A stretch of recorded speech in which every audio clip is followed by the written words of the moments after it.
પ્રાથમિક શાળા. આમ તો શું ખત્રીવાડ તો હવે થયું, પહેલા હતું ગજેરા.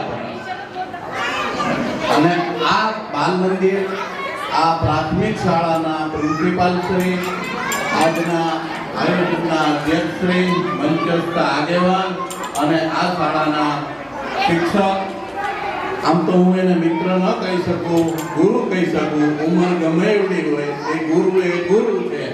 કેમ કે આ શાળાનો હું વિદ્યાર્થી છું.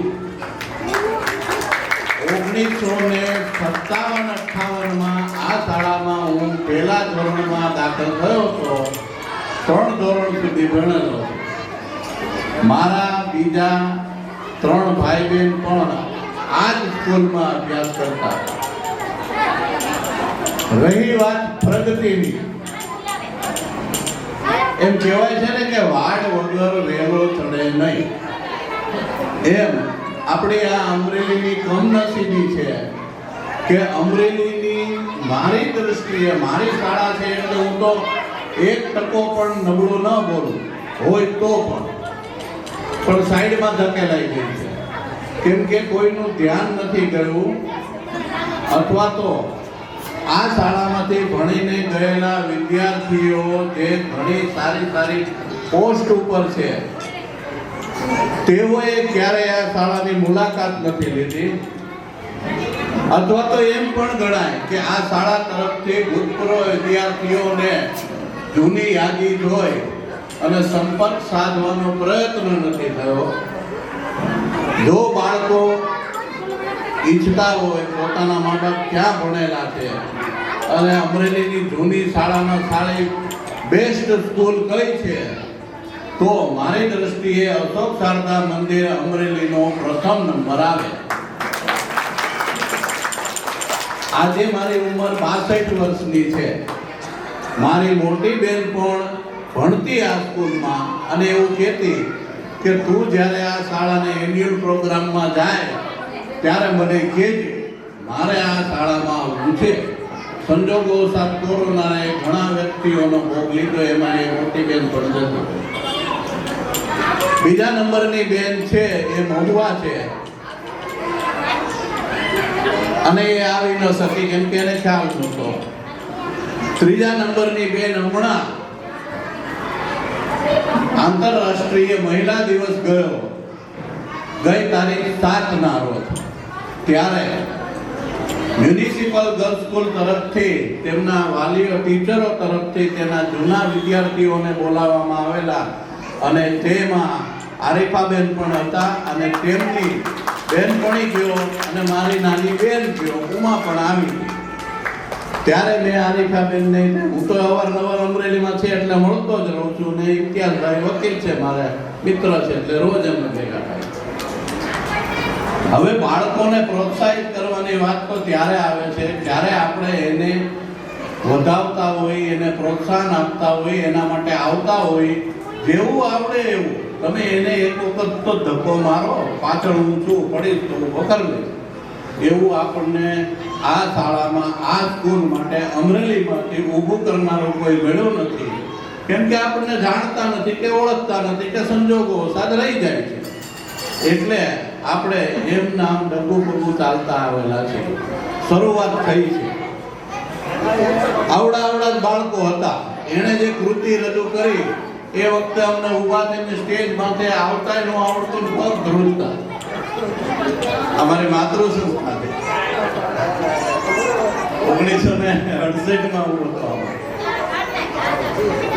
હવે અમરેલી વકીલ મંડળના પ્રમુખ શ્રી છે હરદેવસિંહભાઈ, ઉપપ્રમુખ શ્રી છે, આવ્યા હું સ્વાગત કરું છું.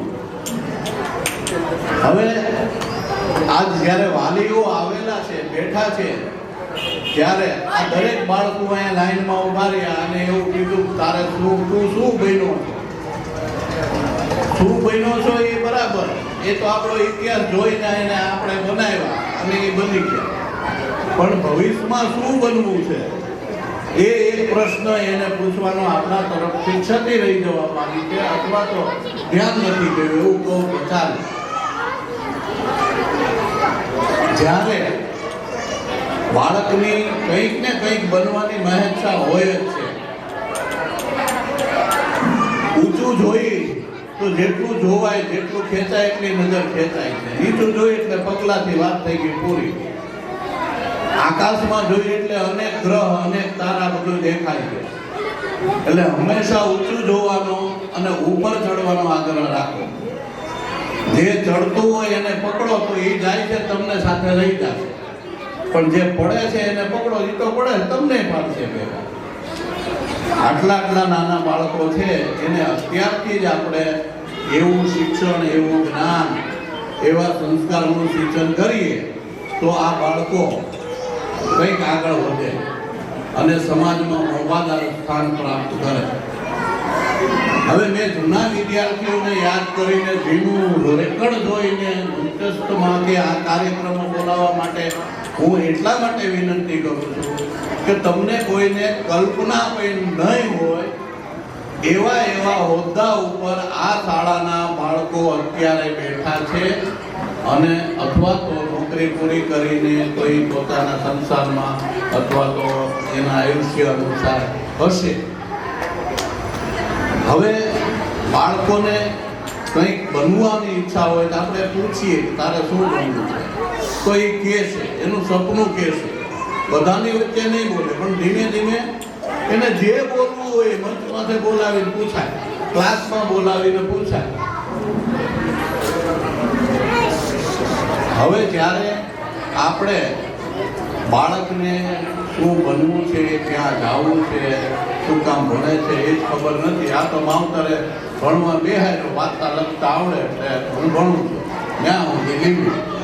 એક સમય એવો હતો આર્ટ્સ, કોમર્સ ને સાયન્સ ત્રણ જ અભ્યાસ હતા. હવે તો તમને નામ ન આવડે એટલી ફેકલ્ટી થઈ ગઈ છે.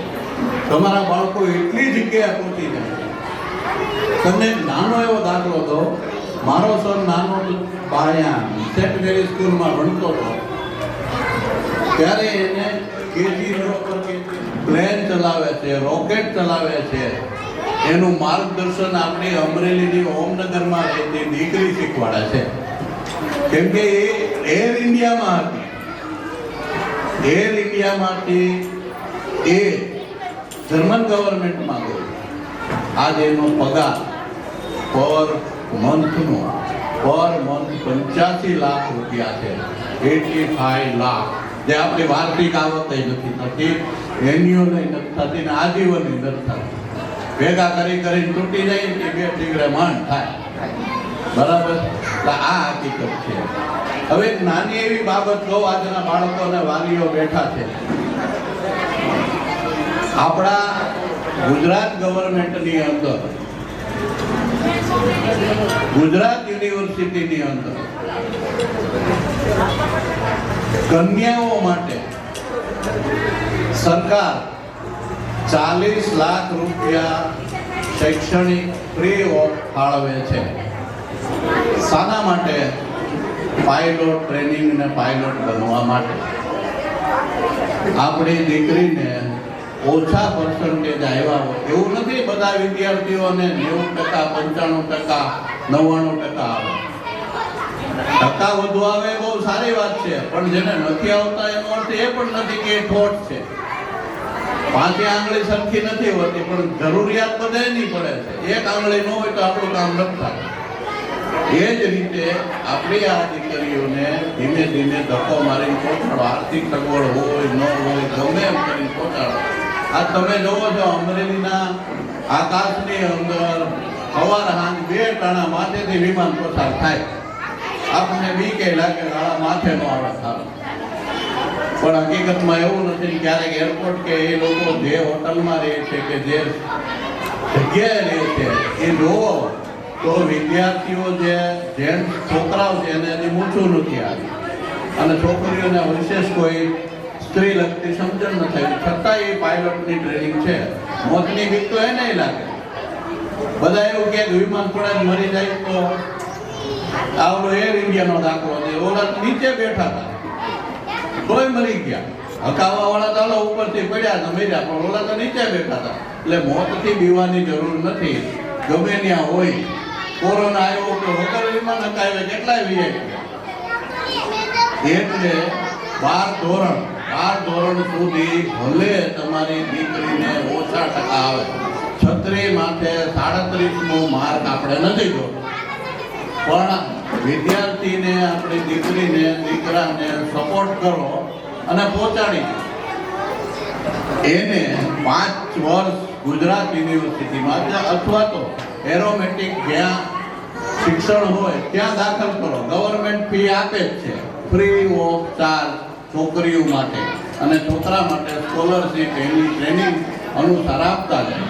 ટ્રેનિંગ પૂરી થાય એટલે એનો પગાર ચાલુ થાય અને આ છોકરાઓ સારી પોસ્ટ ઉપર નિમણૂક પામતા હોય છે.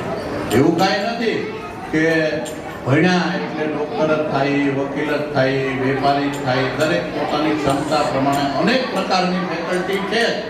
એટલે આ ફેકલ્ટીમાં જઈ શકાય. તમારા સંતાનોને મોકલો. અત્યારથી માવતર જ નક્કી કરવું પડશે. જ્યારે અમે નાના હતા ત્યારે ઘરમાં ખાવા પીવાનું કાંઈ ન હોય તો શિક્ષણનું જ્ઞાન તો ક્યાંથી કોણ આપે? કોઈ ભણેલા નહોતા. તો હવે તો બધા ભણેલા અને બધાને સમજ પડે છે. તો તમે તમારા છોકરાઓને, સંતાનને આગળ વધવા માટે પ્રોત્સાહિત કરો અને છેક સુધી ભણાવો. કેમ કે ભણશે તોય આગળ વધશે. બાકી અભણ રહી ગયા એટલે અભણનો મિનિંગ હું જે કહે ને એવું માની લે. એક ગધેડું કે એક ઘોડો જાતો હોય, એક ઘેટું જાતો એની વાહ બધાય જાય, ઓલું પડે એ પડે. એમ નહીં. જો ભણેલા હોય તો સમજ પડે કે એ ભલપડ્યું આપણે પડાય નહીં. ભણવાનું શિક્ષણ આ મહત્વનું છે, સમજ્યા? એટલે તમે તમારા સંતાનોને આ રીતે થોડાક, મારી સલાહ એ છે કે આ રીતે પ્રોત્સાહિત કરી.